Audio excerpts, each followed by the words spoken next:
Nangyari ito sa Cebu, isang babae, 12 years old lang. Nawawala siya noong February 11 at natagpuan naman siya noong February 19. Ang kalunos-lunos pa dito, nung natagpuan yung katawan niya, nakatali sa isang puno. Tapos nakahiwalay na yung ulo at naagnas na yung katawan niya. Dahil nga naagnas na yung katawan ng babae, isang aso tangay-tangay yung paa. Tapos umuwi ng bahay yung aso, doon niya nalaman ng may-ari ng aso na paa ng tao yung dala-dala ng aso niya. Tapos nag-report sila sa barangay. Dito na nga kinuntak yung magulang ng nawawalang babae.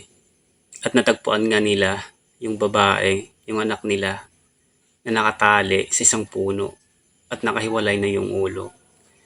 Ang masama pa dito, habang naghahanap sila, yung suspect na nahuli ngayon ay kasama rin sa paghahanap nila.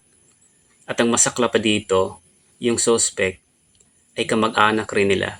Kaya yung lalaking to ang tinuturo, yung suspect, kasi may mga nakita sa kanya na siya ang huling kasama ng babae.